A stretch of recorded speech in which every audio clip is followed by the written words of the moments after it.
La lionne se mourait, et elle le savait. Sarah Mitchell pouvait le voir à la manière dont la cage thoracique de Naledi bougeait par spasmes peu profonds et irréguliers. Elle pouvait le voir dans la langue gonflée et grise pendue à la gueule ouverte. Elle pouvait le voir dans les yeux qui auraient dû brûler de la férocité d'un prédateur suprême, mais qui fixaient plutôt vitreux et enfoncés dans des orbites semblables à des crânes. Mais ce qui fit presque s'arrêter le cœur de Sarah, ce n'était pas la lionne mourante. C'étaient les deux minuscules lionceaux piégés sous la patte avant de Naledi. Même dans un état de semi-conscience, même au bord même de la mort, la mère maintenait son dernier acte de protection, gardant ses bébés pressés contre son corps, les protégeant de la chaleur de 45 degrés qui transformait l'air en ondes distordues. Les lionceaux pleuraient, des sons aigus et désespérés qui transperçaient le silence de mort de la savane comme des couteaux. Ils essayaient de téter leurs petites bouches cherchant les mamelles desséchées de leur mère. Mais il n'y avait rien, pas de lait, pas d'espoir. Naledi était si gravement déshydraté que son corps avait coupé toutes les fonctions non essentielles, y compris la production de lait. Sarah savait avec une certitude absolue que sans intervention, les trois lions seraient morts au coucher du soleil. Et les protocoles étaient clairs, ne pas intervenir. Mais ces protocoles avaient été écrits pour des circonstances normales. Et il n'y avait rien de normal dans la sécheresse apocalyptique qui avait transformé la réserve de Madekwe en un cimetière de sable et d'os. Si vous aimez les histoires de liens impossibles entre humains et animaux sauvages, des histoires qui nous rappellent que la compassion peut combler tout fossé, veuillez envisager de vous abonner à Wild Heart Stories. Chaque nouvel abonné nous aide à partager davantage de ces récits extraordinaires et véridiques de la nature et renforce notre communauté dédiée à célébrer les liens remarquables qui se forment lorsque les espèces choisissent la confiance plutôt que l'instinct. Votre abonnement signifie que ces histoires atteignent plus de cœurs à travers le monde. La sécheresse avait duré 47 jours. 47 jours sans une seule goutte de pluie touchant la terre craquelée de la réserve animalière de Madekwe en Afrique du Sud. Les quelques points d'eau restants étaient devenus des champs de bataille où éléphants, lions et buffles se battaient pour leur survie avec la férocité de créatures qui comprenaient que chaque gorgée pourrait être la dernière. La réserve, normalement une étendue luxuriante de prairies dorées et de forêts d'acacias, s'était transformée en quelque chose d'apocalyptique. Le sol s'était fissuré en profondes crevasses, créant un labyrinthe de fentes qui engloutissait tout ce qui était assez petit pour tomber à travers. Des arbres morts se dressaient comme des sentinelles squelettiques, leurs branches tendant vers un ciel impitoyable qui refusait d'apporter le moindre soulagement. Sarah Mitchell était garde-chasse à Madekwe depuis 12 ans. Elle avait déjà vu des sécheresses. Elle avait vu des animaux mourir. Cela faisait partie du travail, de l'honnêteté brutale de la nature que les personnes travaillant dans la conservation devaient accepter. Mais rien en 12 ans ne l'avait préparée à l'ampleur de la mort qui s'était déroulée durant ces 87 jours. Elle avait arrêté de compter les corps après le premier mois. Des zèbres s'effondraient à l'ombre d'arbres morts. Des girafons qui se couchaient et ne se relevaient plus jamais. Des koudous avec des langues si gonflées qu'ils ne pouvaient plus fermer la gueule. Et des lions, les grands prédateurs qui dominaient ces terres, réduits à des ombres squelettiques qui pouvaient à peine traîner leur proie. Mais même au milieu de toute cette mort, rien n'avait préparé Sarah à ce qu'elle allait découvrir ce matin d'août, lorsqu'elle suivit le signal GPS d'une jeune lionne nommée Naledi. Naledi signifiait « étoile » en Tswana, la langue locale. Elle avait été nommée par des chercheurs alors qu'elle n'avait que 6 mois, lorsque ses yeux possédaient encore la luminosité qui avait inspiré son nom. Âgée maintenant de 4 ans, elle était jeune pour être mère pour la première fois. Le collier de suivi autour de son cou avait été posé 2 ans auparavant dans le cadre du programme de surveillance des prédateurs de la réserve. Toutes les heures, le collier envoyait un signal GPS indiquant l'emplacement de Naledi. Pendant 3 jours, ces signaux étaient venus des mêmes coordonnées exactes dans le secteur sud de la réserve. 3 jours sans mouvement signifiaient la mort. Sarah le savait. Chaque garde le savait. Les animaux qui cessaient de bouger cessaient de vivre. Sarah monta dans son Jeep couvert de poussière à 6 heures du matin, alors que la température n'était que de 35 degrés, au lieu des plus de 38 degrés qu'elle atteindrait à midi. Le trajet vers le secteur sud prit 40 minutes à travers 20 kilomètres d'un terrain devenu presque méconnaissable. Elle passa devant ce qui était autrefois un point d'eau permanent. Maintenant juste une cuvette de boue craquelée avec les restes momifiés d'un phacochère en son centre. Elle passa devant un baobab de plus de 200 ans, son tronc massif montrant de profondes fissures dues au stress de la déshydratation. Même les arbres mouraient. Le GPS la conduisit à une formation rocheuse qui créait un petit surplomb, offrant peut-être 4 mètres carrés d'ombre. C'était le genre d'endroit que les lions utilisaient souvent comme tanière, protégés du soleil et cachés. Sarah arrêta son Jeep à 5 mètres et saisit ses jumelles. Pendant 15 secondes, elle ne vit rien, juste des rochers, de l'herbe morte et le scintillement de la chaleur. Puis elle vit un mouvement, léger, presque imperceptible, une queue qui frétillait faiblement dans la poussière. Sarah ajusta la mise au point de ses jumelles et l'horreur totale de la scène devint claire. Naledi était allongée sur le flanc, son corps pressé contre la paroi rocheuse où l'ombre était la plus dense. Sa fourrure dorée était emmêlée de poussière et striée de ce qui ressemblait à de la salive séchée. Ses côtes salissaient si distinctement que Sarah pouvait les compter une par une. Le collier autour de son cou semblait d'une taille obscène sur sa carcasse émaciée, et sa respiration, Sarah pouvait le voir même à cette distance, était laborieuse et irrégulière. Mais ce furent des lionceaux qui firent trembler les mains de Sarah si fort qu'elle faillit laisser tomber ses jumelles. 2 minuscules corps, pas plus de 3 semaines, étaient pressés contre le ventre de Naledi. Ils pleuraient, leur bouche s'ouvrant et se fermant alors qu'ils cherchaient désespérément un lait qui n'existait pas. L'un d'eux, légèrement plus petit que l'autre, essayait de téter, sa petite tête poussant contre les mamelles desséchées de sa mère avec des mouvements de plus en plus faibles. L'autre lionceau avait cessé d'essayer et restait simplement là, sa petite poitrine montant et descendant rapidement sous la chaleur. Sarah observa pendant 15 minutes, son cœur battant la chamade contre ses côtes. Elle vit la patte de Naledi se contracter périodiquement, tirant les lionceaux plus près, même si la mère n'avait pas la force de lever la tête. Elle regarda les lionceaux pleurer jusqu'à un silence épuisé. Elle vit des vautours commencer à planer au-dessus, leur ombre traversant les rochers par de lentes et patientes rotations. Les protocoles étaient clairs. Non-intervention. La nature était cruelle, mais l'ingérence humaine pouvait l'être davantage. Les animaux sauvages qui développaient une dépendance envers les humains survivaient rarement à long terme. L'intervention pouvait perturber la dynamique de la meute, créer des associations dangereuses entre humains et prédateurs, ou simplement prolonger la souffrance sans changer l'issue finale. Mais Sarah n'était pas devenue garde-chasse pour regarder des mères mourir pendant que leur bébé mourait de faim. Elle tendit la main vers sa radio, sa main tremblant toujours.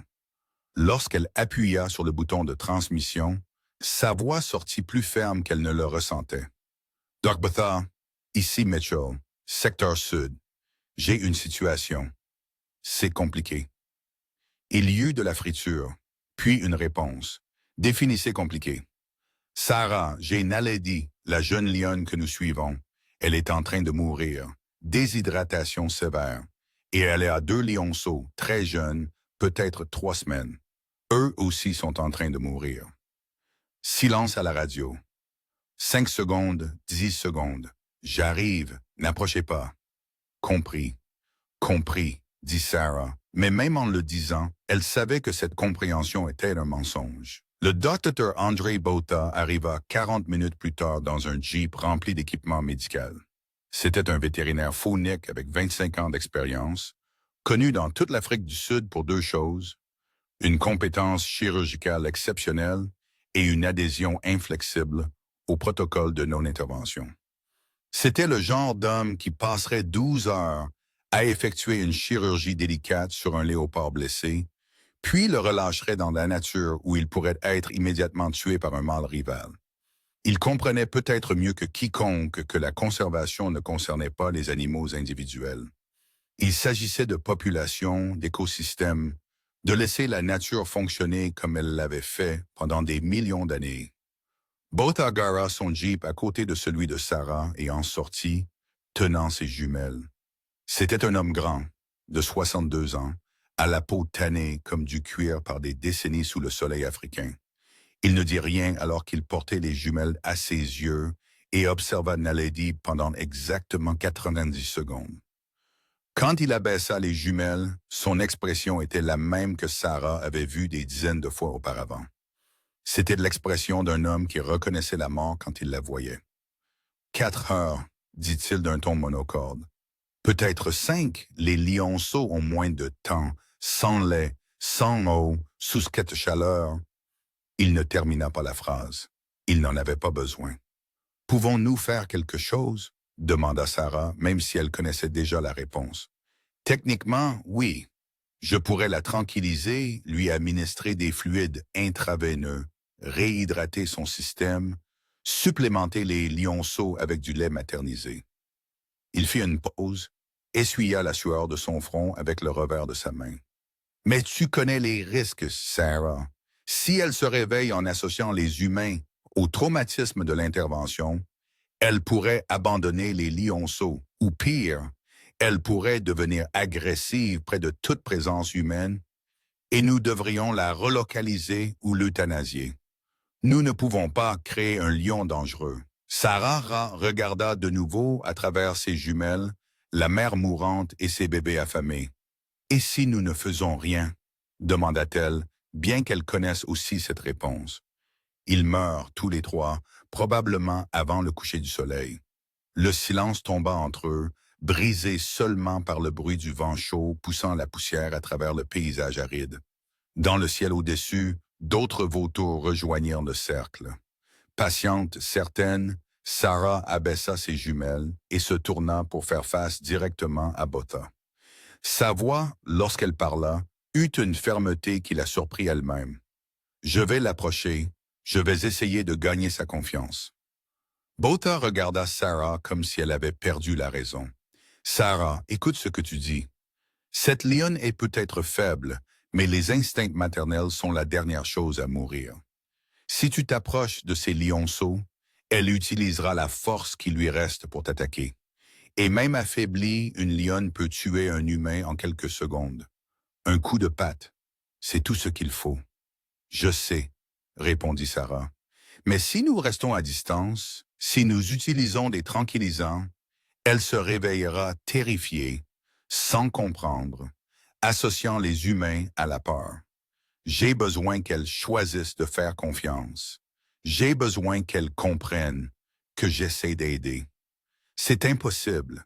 Les animaux ne pensent pas comme ça. Ils fonctionnent à l'instant. » Non, Sarah regarda Botha droit dans les yeux. « Vous avez travaillé avec la faune pendant 25 ans. N'avez-vous jamais vu un animal faire un choix qui défiait l'instinct? Jamais vu d'intelligence là où il n'aurait dû y avoir que de la programmation? » Botha ne répondit pas immédiatement parce qu'il l'avait vu. Ils l'avaient tous vu. Quiconque travaillait en étroite collaboration avec des animaux sauvages avait été témoin de moments qui défiaient les explications simples de l'instinct et de la réaction. Des moments qui ressemblaient étrangement à un choix conscient. « Donnez-moi 30 minutes, » dit Sarah.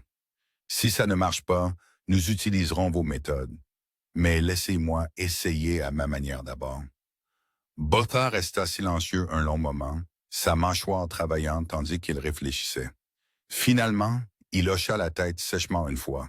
« 30 minutes, mais je monte l'équipement de tranquillisation et si elle charge, je l'abosse avant qu'elle ne t'atteigne.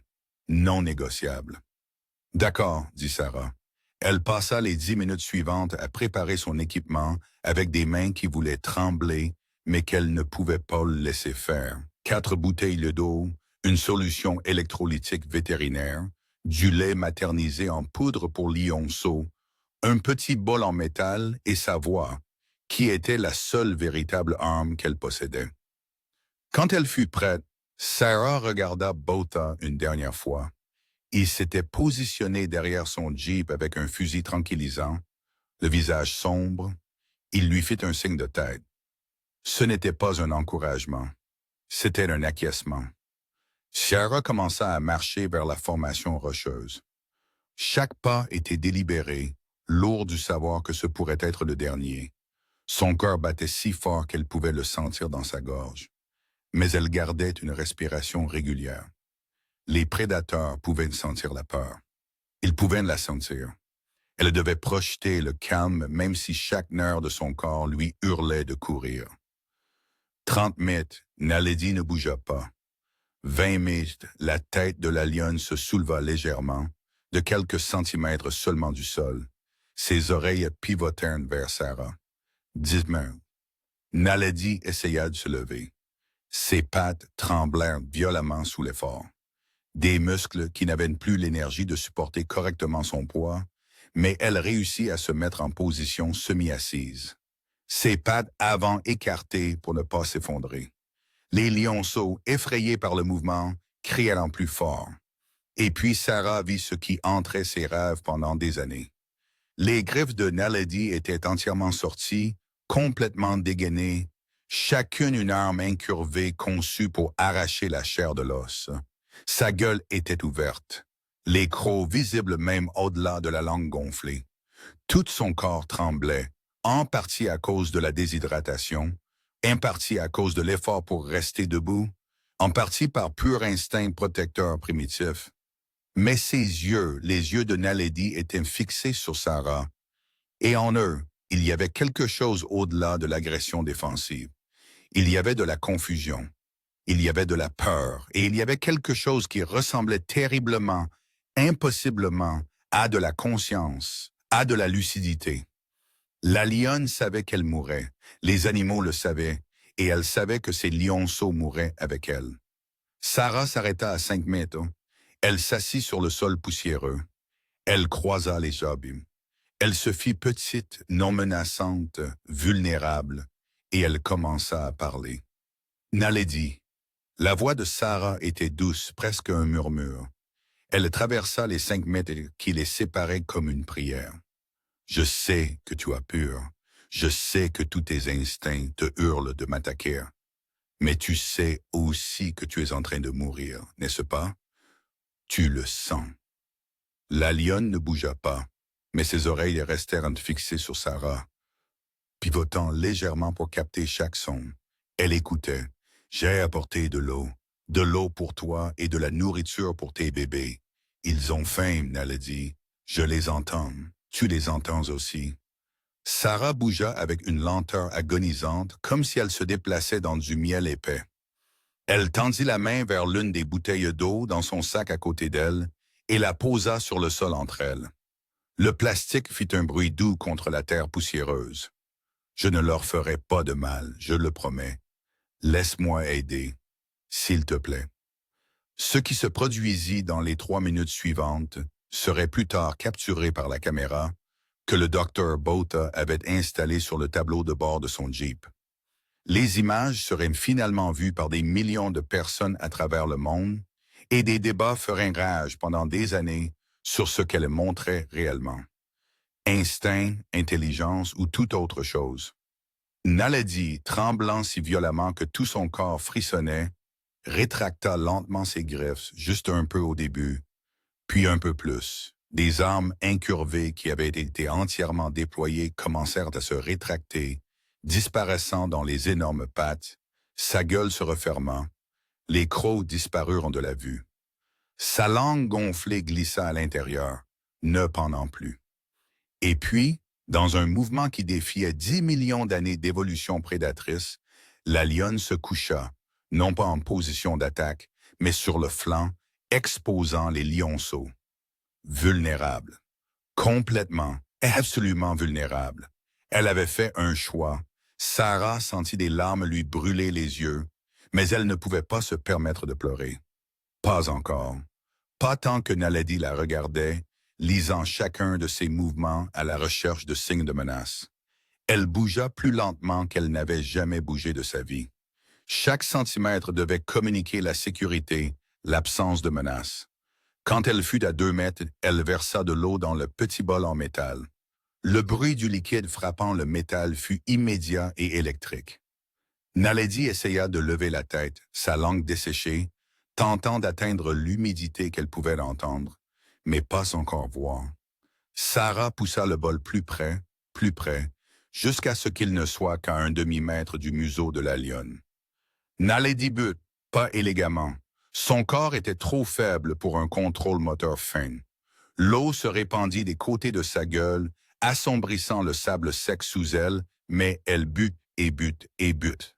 Sa langue lapait frénétiquement le liquide, ses yeux se fermant à moitié avec quelque chose qui ressemblait presque à du soulagement. Pendant que la mère buvait, Sarah, par des mouvements qui semblaient durer des éternités, tendit la main vers les deux lionceaux. Ils étaient si petits qu'ils tenaient ensemble dans ses mains, si légers que cela semblait impossible. C'étaient des lions. Leur fourrure était douce comme le duvet de pissenlit. Leurs yeux avaient encore le bleu laiteux des nouveau-nés. Ils miaulaient faiblement, leur petite bouche s'ouvrant et se fermant. Naledi arrêta de boire, ses yeux fixés sur Sarah, sur les lionceaux dans les mains de l'humaine. C'était le moment où tout pouvait s'effondrer, où l'instinct maternel pouvait exploser, où la lionne pouvait attaquer. Sarah parla doucement, sa voix ferme, même si son cœur semblait vouloir éclater de sa poitrine. « Je vais juste les nourrir, tu vois. Regarde. » Elle montra le biberon rempli de lait maternisé. Et puis quelque chose de miraculeux se produisit. Les lionceaux commencèrent à téter au biberon, et lorsqu'elle entendit les bruits de succion, les petits grognements satisfaits que font les bébés mammifères en se nourrissant, Naledi se détendit. Sa tête retomba sur le sable. Ses yeux se fermèrent brièvement. Elle avait compris. Pendant 45 minutes, Sarah resta là dans la poussière à côté d'une lionne sauvage qui aurait dû la tuer. Elle nourrit les lionceaux, les alternant au biberon à mesure que chacun buvait à sa faim. Elle donna plus d'eau à Naledi, remplissant le bol 3 fois et regardant la lionne le vider à chaque fois avec une soif désespérée. Elle mouilla un chiffon et nettoya délicatement le sable autour des yeux et du museau de Naledi. Et elle parla tout en, sa voix basse et constante, un fil sonore qui semblait ancrer le moment impossible dans la réalité. Et Naledi le permit. Chaque seconde qui passait, la confiance grandissait. C'était visible dans la façon dont son corps se détendait progressivement, la façon dont sa respiration devenait moins laborieuse, la façon dont ses yeux commençaient à perdre un peu de leur distance vitreuse. Lorsque le docteur Botha s'approcha enfin avec l'équipement intraveineux pour une réhydratation plus sérieuse, Naledi le regarda, mais ne réagit pas agressivement. Ses oreilles suivirent son mouvement, mais elle ne se crispa pas. Elle ne sortit pas ses griffes. Elle avait fait son choix, et ses humains étaient une aide, pas une menace. Botha travailla en silence, son visage un masque de concentration professionnelle. Il inséra le cathéter Haverov dans une veine de la patte avant de Naledi avec une efficacité experte, puis connecta la poche de solution électrolytique.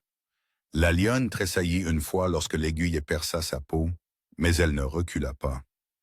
Elle resta immobile, ses yeux se déplaçant entre Sarah et Botha, comme si elle essayait de comprendre ces étranges créatures qui apportaient de l'eau et de la nourriture au lieu de la peur.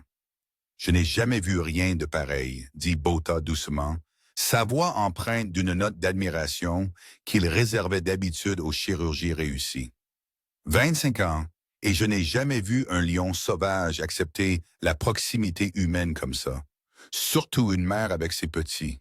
Elle a choisi de faire confiance, dit simplement Sarah, tenant toujours les lionceaux contre sa poitrine pour les garder au chaud. Elle savait qu'elle mourrait, et elle a choisi de faire confiance. Les lions ne choisissent pas, dit Botha, mais il y avait du doute dans sa voix maintenant. Ils sûrement réagissent, ils fonctionnent par instinct et par conditionnement. Alors comment expliquez-vous cela? Demanda Sarah, désignant la scène autour d'eux. Une lionne mourante acceptant des fluides intraveineux.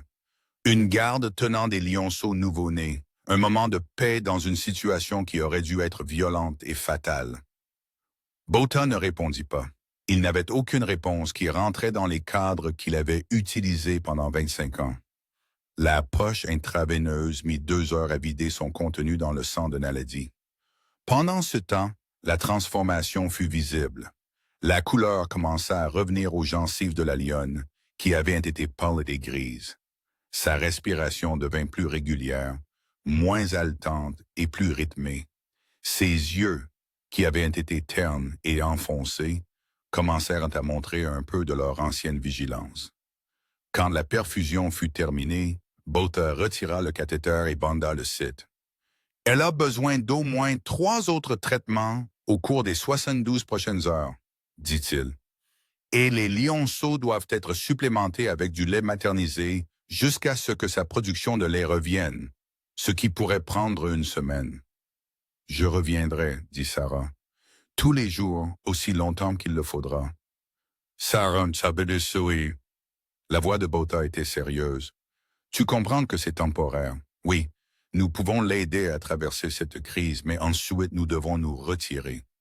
Elle doit rester sauvage. Les lionceaux doivent apprendre à être des lions, pas des animaux de compagnie. Je comprends, dit Sarah. Je n'essayais pas de l'apprivoiser, j'essaie de la sauver. Ce soir-là, alors que le soleil se couchait et peignait le ciel de nuances d'orange et de rouge devenues rares pendant la sécheresse, Sarah s'assit dans sa petite station de garde et écrivit des notes détaillées sur tout ce qui s'était passé. Elle documenta la pause de la perfusion, la quantité de lait maternisé consommé par les lionceaux, les signes vitaux de Naledi du mieux qu'elle put les évaluer sans équipement approprié. Mais elle écrivit aussi autre chose, quelque chose qui n'était ni scientifique ni objectif. Elle écrivit « Aujourd'hui, j'ai vu une lionne sauvage faire un choix qui aurait dû être impossible. Elle a choisi la confiance plutôt que l'instinct. Elle a choisi de croire que les créatures qu'elle aurait dû craindre essayaient d'aider. Je ne sais pas si cela signifie qu'elle est en quelque sorte différente des autres lions, ou si cela signifie que nous comprenons moins bien les lions que nous ne le pensons. Mais je sais ce que j'ai vu. J'ai vu de l'intelligence. J'ai vu une décision. J'ai vu quelque chose qui ressemblait exactement à de l'espoir. Sarah revint le lendemain matin à l'aube, et le matin d'après, et le matin d'après. Chaque jour, elle apporta de l'eau, du lait maternisé et davantage de fluides intraveineux. Chaque jour, Naledi devint plus forte, et chaque jour, le lien entre l'humaine et la lionne s'approfondit d'une manière qui défiait toute explication. Le 4e jour, Naledi pouvait s'asseoir seule. Le 7e jour, elle pouvait se tenir debout et marcher quelques mètres. Le 10e jour, son lait commença à revenir, et les lionceaux purent téter correctement leur mère, au lieu de dépendre entièrement du lait maternisé. Pendant tout ce temps, Naledi ne montra jamais d'agressivité envers Sarah. Elle regardait la garde approcher, ses oreilles pointées vers l'avant et en signe d'attention plutôt que plaquées en signe de menace. Lorsque Sarah s'asseyait à côté d'elle pour vérifier les lionceaux ou offrir de l'eau, Naledi posait parfois sa tête massive sur le sol près de la jambe de Sarah, assez près pour que Sarah puisse sentir la chaleur de la respiration de la lionne. Ce fut durant la 2e semaine que quelque chose d'extraordinaire se produisit. Quelque chose que Sarah aurait plus tard du mal à expliquer aux sceptiques qui insisteraient qu'elle anthropomorphisait. Sarah arriva à la formation rocheuse pour trouver Naledi partie. La panique s'empara de sa poitrine. La lionne avait-elle abandonné les lionceaux? Avait-elle été trop faible pour revenir d'une chasse? Un autre prédateur les avait-il trouvés? Mais alors Sarah entendit un son, un appel bas et grondant. Elle se retourna et vit Naledi approcher de l'est, traînant quelque chose derrière elle. À mesure que la lionne s'approchait, Sarah réalisa ce que c'était. Un petit impala fraîchement tué. Naledi traîna la proie jusqu'au bord de l'ombre, où Sarah s'asseyait habituellement. Elle la laissa tomber.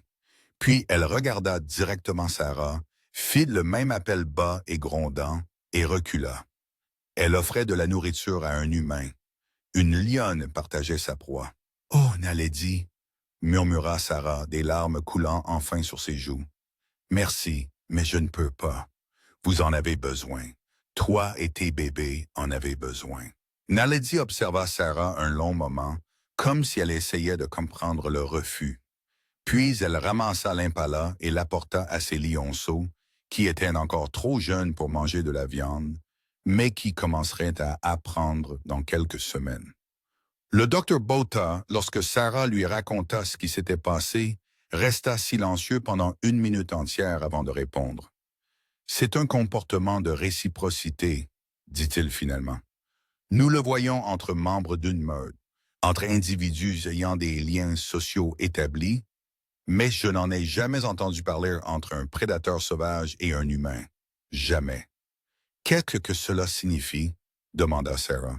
« Cela signifie qu'elle te considère comme faisant partie de sa fierté, » dit Botha, et il y avait quelque chose comme de l'émerveillement dans sa voix habituellement clinique. « Elle te traite comme une famille. » À la 3e semaine, la sécheresse se rompit enfin. Des nuages d'orage s'amoncelèrent à l'horizon comme une bénédiction, sombre et lourde promesse. Lorsque les premières gouttes de pluie tombèrent, Sarah était avec Naledi et les lionceaux. La lionne leva le visage vers le ciel, gueulée ouverte, laissant l'eau tomber directement sur sa langue. Les lionceaux, qui n'avaient jamais ressenti la pluie, sautèrent et frappèrent les gouttes tombantes de leurs petites pattes. Sarah rit et pleura en même temps, le soulagement et la joie se mélangeant jusqu'à ce qu'elle ne puisse plus les distinguer. Cette nuit-là, la réserve reçut 15 centimètres de pluie. Les points d'eau commencèrent à se remplir.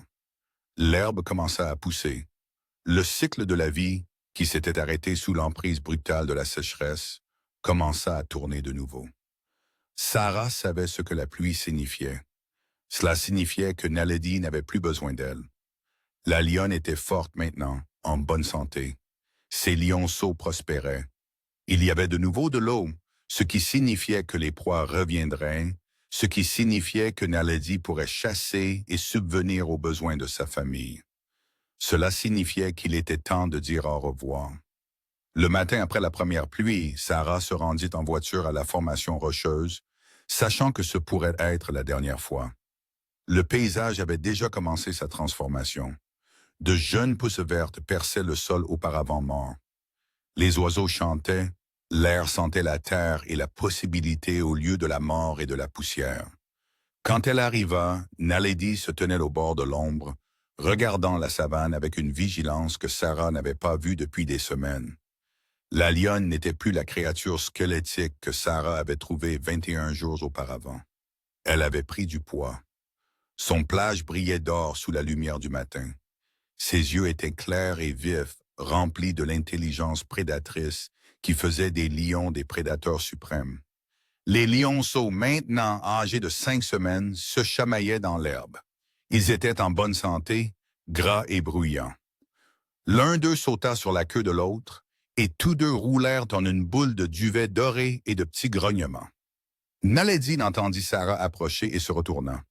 Pendant un instant, la garde et la lionne se regardèrent simplement à travers 10 mètres de terre lavée par la pluie. Sarah prit une inspiration et sortit de son Jeep. Elle n'avait pas apporté d'équipement médical aujourd'hui. Pas de poche hiver, pas de lait maternisé, pas de fourniture, juste elle-même et la certitude que c'était un adieu. Elle marcha lentement vers la formation rocheuse, et Naledi la regarda, mais ne s'éloigna pas. Les lionceaux remarquèrent Sarah et se précipitèrent vers elle avec l'enthousiasme intrépide de bébés qui n'avaient jamais appris que les humains devaient être effrayants. Ils se frottèrent contre ses jambes, leur petit corps vibrant d'un ronronnement qui ressemblait à de minuscules moteurs. Sarah s'agenouilla et les laissa grimper sur elle, leurs petites griffes s'accrochant à son uniforme. Elle caressa leur douce fourrure et mémorisa la sensation de leur petit corps, le son de leurs miaulements innocents.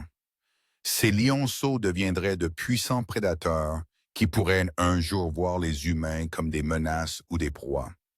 Mais à cet instant, en ce moment, il la connaissait comme la créature qui apportait nourriture et chaleur. Naledi s'approcha lentement. Elle marchait avec la démarche confiante d'une lionne en bonne santé, ses muscles se mouvant sans à-coups sous son pelage. Quand elle atteignit Sarah, elle s'arrêta, se tenant grande et puissante à seulement 1 mètre de distance. Sarah se leva lentement, gardant ses mouvements calmes et prévisibles. Les lionceaux continuaient à jouer autour de ses pieds, inconscients du poids du moment. Et puis Naledi fit quelque chose qui serait rejoué dans l'esprit de Sarah pour le reste de sa vie. La lionne fit un pas en avant, réduisant la distance à 1/2 mètre. Elle regarda directement dans les yeux de Sarah avec une intensité presque accablante. Et puis lentement, délibérément, Naledi baissa la tête. C'était un geste qui transcendait les espèces. Dans n'importe quelle langue, humaine ou animale, cela signifiait une chose: la gratitude. La main de Sarah bougea avant que son cerveau ne puisse l'arrêter. Elle savait que c'était dangereux. Elle savait qu'une réaction instinctive de Naledi pourrait lui coûter ses doigts, sa main, sa vie. Mais le moment l'exigeait. La relation qu'elles avaient construite l'exigeait. Elle tendit la main et toucha doucement le sommet de la tête de Naledi, juste entre ses oreilles. La fourrure était chaude et épaisse. Elle pouvait sentir le crâne puissant en dessous, les muscles qui pouvaient broyer des os, la prédatrice qui pouvait la tuer en un instant. Mais Naledi ne bougea pas. Pendant 3 secondes, la femme et la lionne restèrent connectées par ce simple contact. 3 secondes qui contenaient 21 jours de confiance bâtis dans les circonstances les plus impossibles. 3 secondes qui renfermaient de l'eau partagée, la faim satisfaite, la peur vaincue et un choix fait. Puis Sarah retira sa main et Naledi leva la tête. La lionne émit un son bas, quelque chose entre un grognement et un ronronnement, une vocalisation que Sarah n'avait jamais entendue auparavant et n'entendrait plus jamais. Naledi se tourna, appela ses lionceaux d'un court grognement et commença à marcher vers la savane ouverte. Les lionceaux s'empressèrent de la suivre, leurs petites pattes travaillant dur pour suivre la plus longue foulée de leur mère. Sarah les regarda partir. Elle regarda jusqu'à ce qu'ils ne soignent plus que des formes dorées au loin, se déplaçant à travers l'herbe qui atteignait déjà la cheville avec la nouvelle croissance. Elle regarda jusqu'à ce qu'ils disparaissent derrière une colline et que la savane les engloutisse de nouveau dans la nature sauvage. Elle s'assit par terre et se permit enfin de pleurer.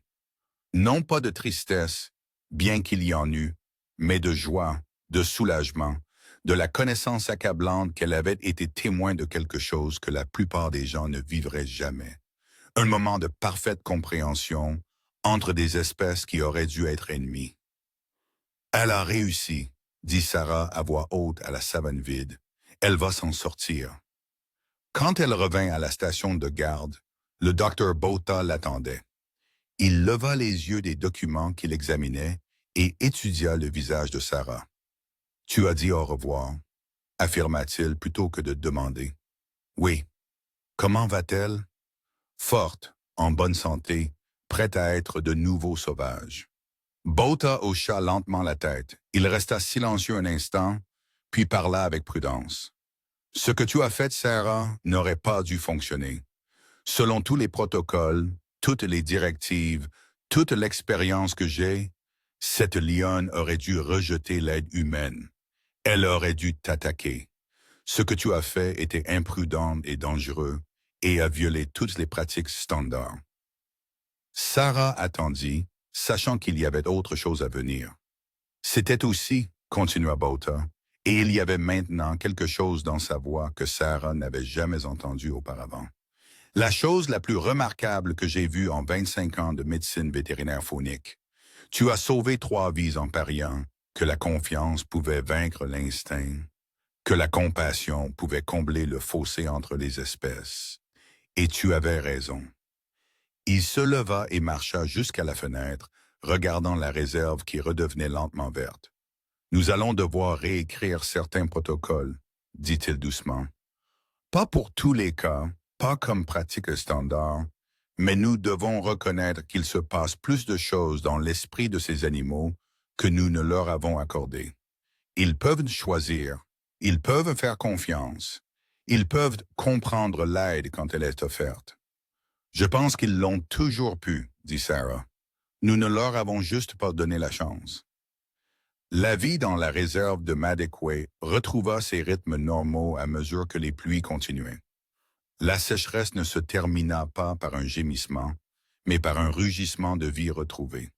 En l'espace de 3 mois, le paysage était méconnaissable par rapport au désert apocalyptique qu'il avait été. L'herbe atteignait la taille, les arbres bourgeonnaient de nouvelles feuilles, les points d'eau débordaient, les populations animales commencèrent à se rétablir.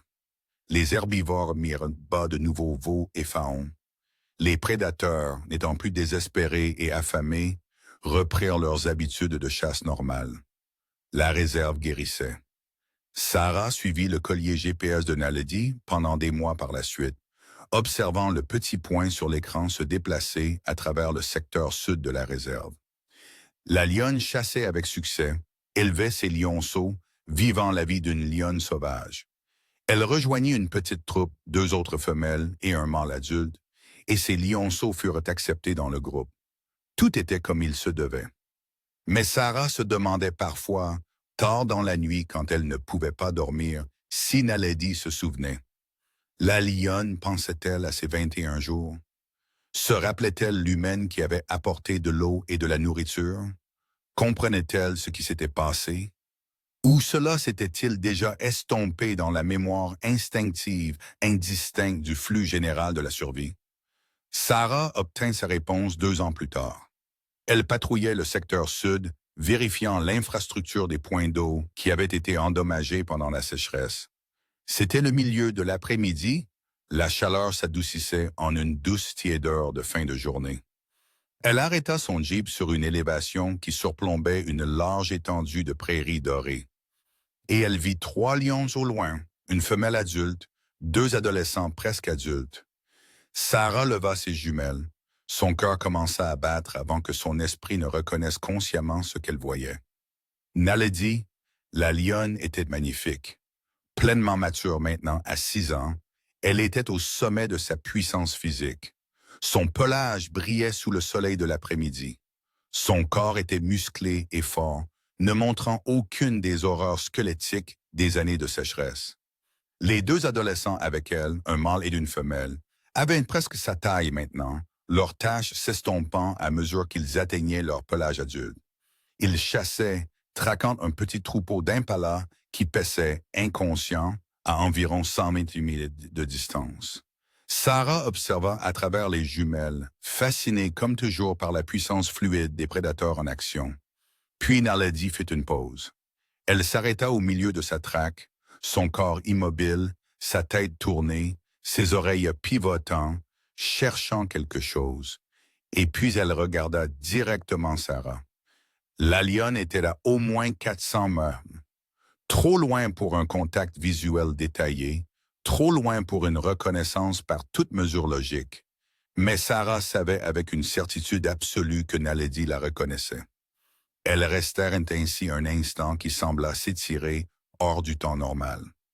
La femme et la lionne séparées par la distance et l'espèce, et le fossé infranchissable qui aurait dû exister entre sauvage et apprivoisé, prédateur et proie, instinct et choix. Puis Naledi retourna à sa chasse. Elle reprit sa traque, ses lionceaux adolescents suivant son exemple. En quelques minutes, ils firent leur mise à mort. Le jeune mâle abattant un impala avec une compétence qui témoignait d'un bon enseignement. Sarah les regarda manger. Les lions déchiquetant leur proie avec la brutalité efficace des prédateurs suprêmes. C'était ce que Naledi était destiné à être. Pas une créature dépendante des humains, ni apprivoisée ni changée, mais sauvage, libre et puissante. La lionne n'avait pas eu besoin de l'aide de Sarah pour se souvenir comment être une lionne. Elle avait eu besoin de l'aide de Sarah pour survivre assez longtemps pour le rester. Ce soir-là, Sarah s'assit sur le porche de sa station de garde et regarda le soleil se coucher sur la réserve de Madekwe. Le ciel était peint de nuances d'orange, de rose et de violet, des couleurs qui semblaient plus vives après le retour des pluies.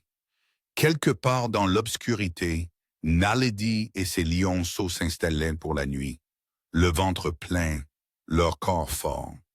Sarah pensa aux protocoles, aux règles, aux directives prudentes qui disaient que les humains ne devaient jamais interférer avec la nature.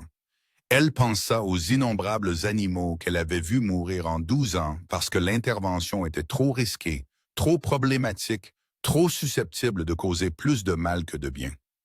Et elle pensa à un matin désespéré où elle avait choisi de briser ses règles. Quand elle s'était assise dans la poussière à côté d'une lionne mourante et avait tout misé sur la possibilité que la confiance puisse exister là où elle ne devrait pas, que le choix puisse vaincre la programmation, que l'amour maternel sous toutes ses formes, était assez puissant pour combler même les plus grands fossés.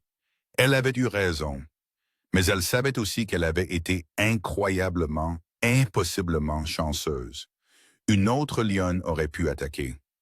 Un autre jour, une autre situation, un autre moment de crise aurait pu se terminer par une tragédie au lieu d'un miracle. Ce qui s'était passé entre Sarah et Naledi ne pouvait pas devenir un protocole standard. Cela ne pouvait pas être reproduit dans des directives et des manuels de formation. C'était unique, irremplaçable, un instant de grâce dans un monde qui fonctionnait habituellement selon des règles plus dures. Mais cela s'était produit, et cela signifiait que c'était possible. Et la possibilité, réalisa Sarah, était tout. L'histoire de Sarah et Naledi se répandit dans toute la communauté de la conservation. Les images de la caméra du Dr. Botha furent analysées par des éthologues, des chercheurs en cognition et des experts de la faune.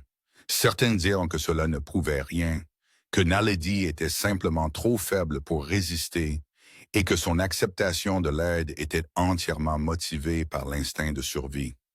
D'autres dirent que c'était la preuve de capacité complexe de prise de décision chez les prédateurs suprêmes que la science n'avait pas encore pleinement reconnue. Sarah ne se souciait pas beaucoup des débats. Elle savait ce qu'elle avait vécu. Elle savait ce qu'elle avait vu dans les yeux de Naledi pendant ces 21 jours. Elle avait vu un choix. Elle avait vu de l'intelligence. Elle avait vu une mère prendre la décision la plus difficile de sa vie, faire confiance à l'espèce qui aurait dû être son ennemi afin de sauver ses enfants. Et c'était finalement cela, l'essence de l'histoire.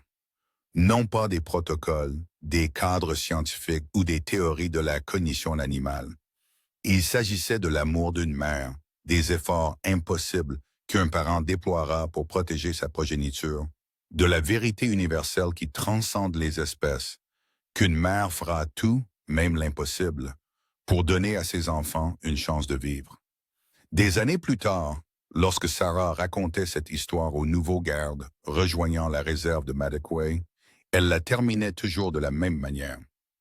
Nous passons beaucoup de temps en conservation à parler de population, d'écosystèmes et de la vue d'ensemble, et ces choses sont importantes. Elles sont énormément importantes. Mais parfois, cela se résume à une mère et ses bébés mourant dans la poussière. Et à ce moment-là, tous les protocoles du monde ne peuvent pas vous dire quelle est la bonne chose à faire. Il faut décider. Il faut choisir. Tout comme Naledi a choisi de me faire confiance. La nature n'est pas toujours cruelle et elle n'est pas toujours bonne. Elle est honnête. Elle est réelle.